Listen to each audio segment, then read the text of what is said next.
에베소서 2장 11절로 13절입니다.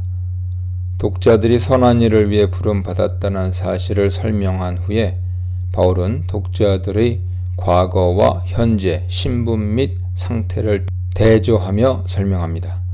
먼저 독자들이 과거에 어떤 상태에 있었는지 생각해 보라고 촉구합니다. 2장 1절로 3절에서 독자들은 과거에 공중의 권세 잡은 자에게 복종하는 불순종의 자식으로서 영적 죽음 상태에 있었다는 것을 설명했습니다. 여기서는 현실적이고 육신적인 관점에서 그들의 신분과 상태에 대해 생각해 보라고 말합니다. 이는 독자들이 과거에 아무런 소망이 없었던 사람들인데 지금은 얼마나 영광스러운 신분의 소유자가 되었는지 상기해 줍니다. 과거에 독자들이 처했던 소망 없는 상태에 대해 바울은 7개 표현을 사용하여 설명합니다. 먼저 그들은 육신으로 이방인이었습니다. 이방인이란 하나님의 백성이 아니다 하는 것을 강조하는 표현이죠.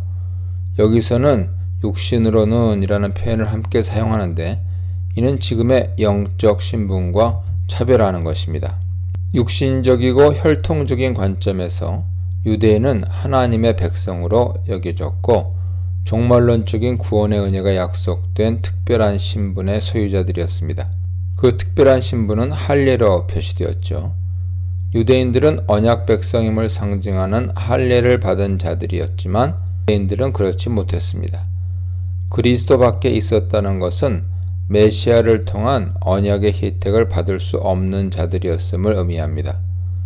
바울은 이러한 신분을 가리켜 세상에서 소망이 없고 하나님도 없는 자들이었다고 말합니다. 독자들은 과거에 하나님도 없는 자들이었습니다. 그들이 섬겼던 우상은 사실 신도 아니고 하나님도 아니었습니다. 그러나 지금은 그리스도 예수의 피로 유대인들과 가까워졌습니다. 그들은 그리스도 밖에 있던 자들이지만 이제 그리스도 안에 들어온 자들이 되었습니다.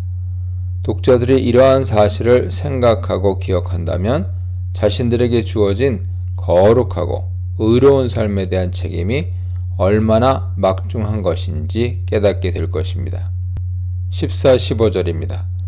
이방인이 그리스도의 피로 유대인과 가까워졌다는 것은 유대인과 이방인 사이가 화목하게 되었음을 의미하죠. 그리스도의 대속적인 죽음은 화목하게 하는 사역이었습니다. 아마 바울은 유대인과 이방인 사이에 있는 갈등과 차별을 생각했던 것 같습니다. 그러한 갈등은 육신적, 민족적인 차별에 의한 것입니다. 그러나 지금은 하나님의 백성됨에 대한 참된 지표는 아닙니다. 하나님 백성됨의 참된 지표는 육신에 관한 것이 아니라 영적인 것이죠. 그리스도의 대속적인 죽음은 중간에 막힌 담을 허무는 것으로 간주됩니다. 여기서 막힌 담이란 유대인과 이방인 사이에 있는 원수된 것, 곧 적대감을 가리킵니다.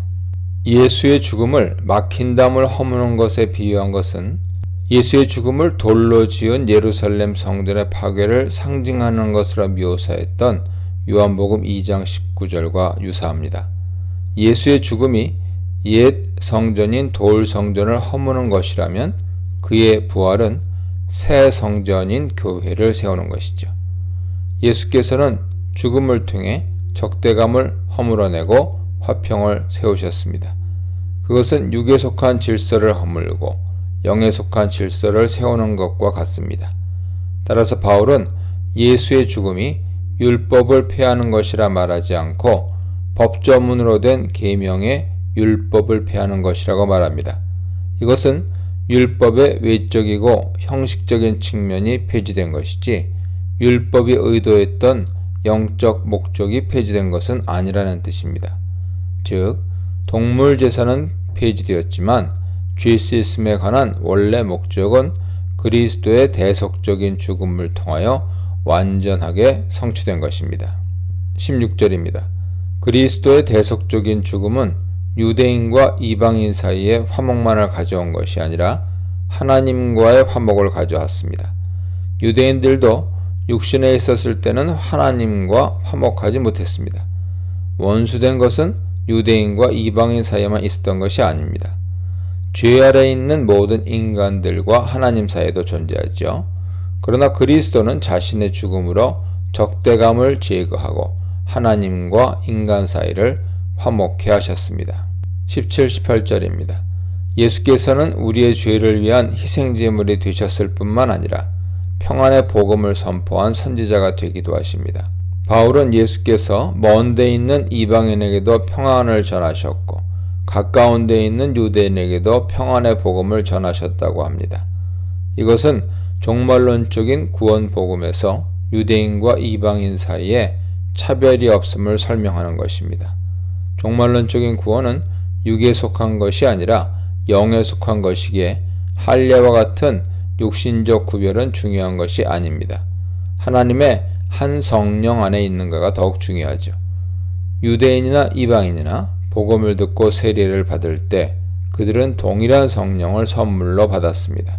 그러므로 한 성령을 받은 자들은 한 하나님의 한 백성이 된 것입니다. 19절입니다. 바울은 이제 11절로 18절에서 설명한 것을 요약하며 재진술합니다. 과거에는 이방인이었던 독자들이 이제는 외인도 아니고 나그네도 아닙니다. 외인과 나그네란 말은 독자들의 과거 신분을 묘사했던 11, 12절의 내용을 포괄적으로 설명하는 것이죠. 독자들은 이제 성도들과 동일한 시민이며 하나님의 권속입니다. 시민이란 표현은 하나님을 통치자로 섬기는 국가적인 개념이지만 권속이란 말은 하나님을 아버지로 둔 가족 개념이죠. 시민이란 말은 이 세상에 속한 시민권과 차별되는 하늘의 초월적이고 우월한 시민됨을 강조합니다. 그러나 하나님의 가족은 한 혈통으로 태어난 가족처럼 한 성령으로 새롭게 창조된 영적 가족의 화목함을 강조하는 것입니다. 그리스도인은 하늘의 시민권을 가졌으므로 세상적인 질서를 따라 살 것이 아니라 하늘 질서를 따라 살아야 합니다.